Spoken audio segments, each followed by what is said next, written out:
Because we have other third forces that we've heard of in the recent past, including the CUPP. Yeah. Now, you have come to join as a third force now. What relevant processes do you think you can stand on to ensure that PACT makes that kind of impact in 2019, such that people don't see you as a joke? Now, the bottom line is this. We have so many young people who are running for the office of the President of the Federal Republic of Nigeria. And at some point, we all felt, well, why can't we all synergize and come together? If we have 10, 15, 20 young people who are aspiring to be president, who will the people vote for? We have the APC, we have the PDP, and there should be an alternative, and that's what we stand for. That's why we decided. That means Durotoye is going to come against people, maybe when they go through the primaries, if they succeed from the PDP, possibly a Saraki, possibly a Turaki, the former vice president, possibly a Tambuwal, possibly in the APC, the president himself. Those are the people he's going to come against. Certainly, because they will come with a candidate. APC will probably know who's coming from APC. The PDP, we are waiting for them to come up, and with CUPP. So it's going to be against the candidate of PACT, which at this moment is Fela Durotoye. Do you think the young people are behind him? Now, the bottom line is this. What we did at PACT was to come together and say, let's present a common front. And we have done that. In politics, you leave all those open. I've been careful in my choice of words because for me, what is happening in PACT, you may not roll out the hands of the fifth columnists. The old brigades want to see us fighting each other. They want to see us at each other's throat. So I did a release 3 days ago, and I made an appeal to young people in Nigeria, and I told them that we should not fight each other because what they want to see is to see us fight each other. The supporter of Sowore will fight those of Durotoye, will fight those of Mogulu, will fight those of Ikubese. Was he there at any point in time? No, from the first day. He was there at the inaugural meeting that we had. That was the only one he attended. Okay, so the bottom line is... What reason did he give for pulling out? He gave about 3 reasons. First, he said PACT did not participate in the protest that was organized against, asking for INEC to extend the closure of the registration. That was the first reason. The second reason he also gave was that PACT did not participate in releasing the detained journalist that was held on for some time. And also, thirdly, he also felt that we should have the consensus come after party primaries. Those are some of the reasons that he gave for pulling out. At the end of the day, this entire thing, presidential aspirants coming together, can't seem to agree. What does that say of the effort to unseat the old regime, as you put it? Neota, politics is dynamic.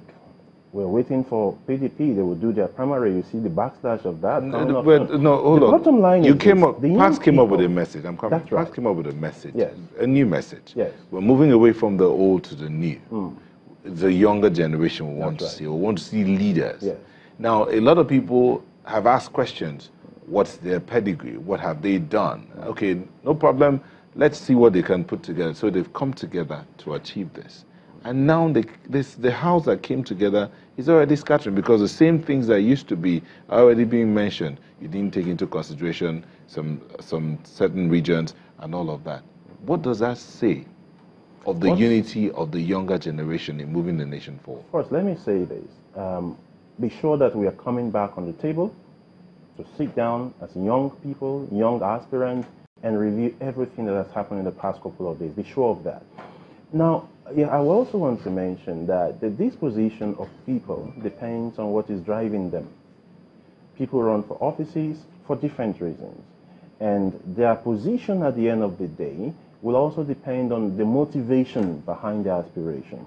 But be sure that at the end of the day, we'll come down, sit down as young people, and look at how we can forge ahead and still end up presenting a common. Let's look at this before we wrap up.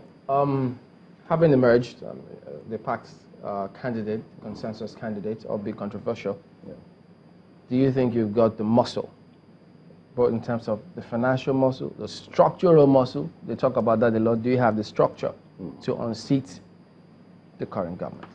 First, let me say that there is nothing controversial about the emergence of the consensus candidate. It was a straightforward election. We all heard it and saw it, and still read it everywhere. Yeah, I just showed you the document that we signed to, and the process was transparent. And he just said now that the clause 13 is the reason he's pulled out. And in fact, let me just quote it for the avoidance of that.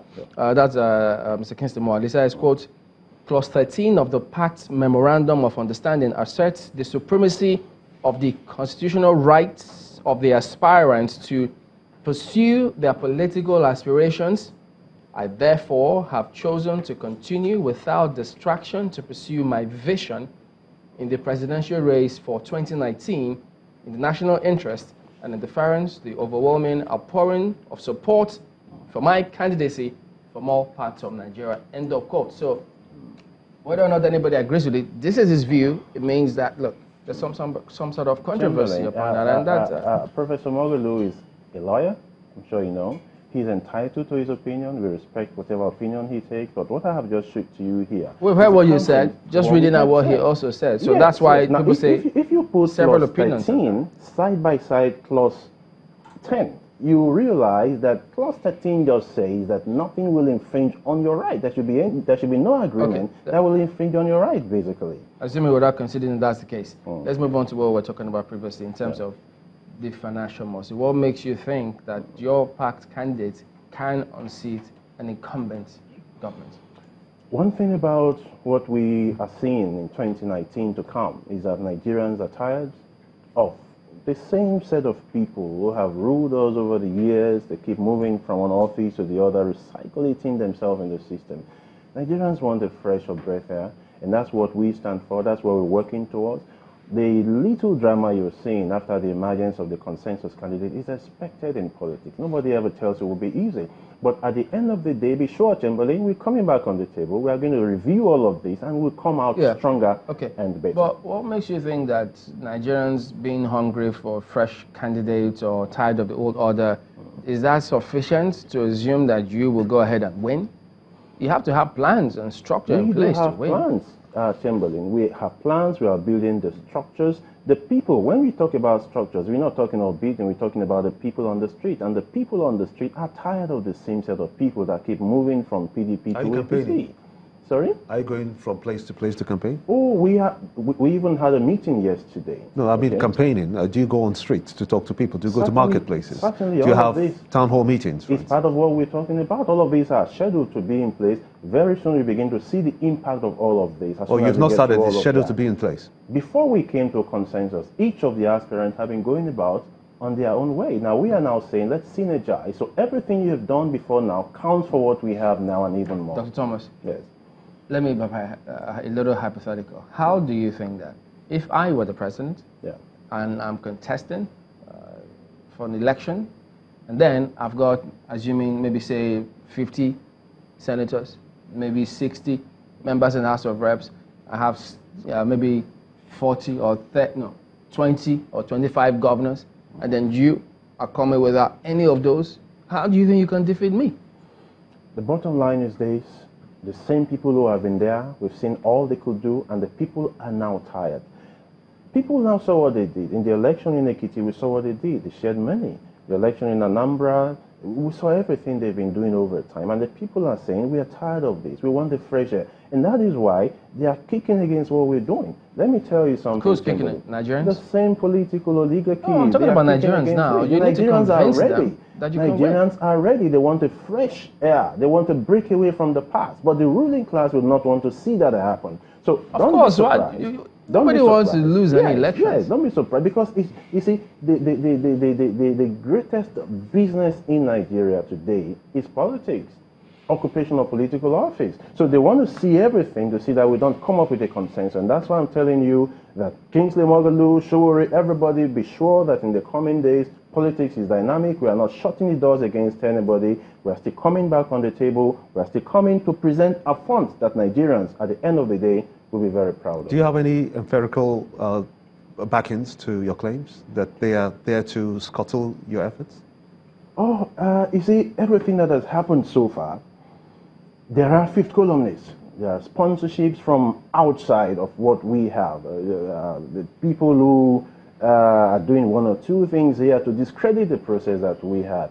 are put in place. We have information on the ground. Some of this we can't see on national television, but one thing I can assure you, Gimba, is that we are coming back together. I still spoke with Shore yesterday. I spoke with Kingsley 2 days ago. We are still coming back on the same page. One thing that is common to all of us is that we want a nation that works. We want a Nigeria that is functional, and in 2019, we will produce that. All right, then. Dr. Thomas Wilson Ikubese is the convener of Yes We Fit Revolutionary Movement. Thank you for coming on this morning. Thanks for having me.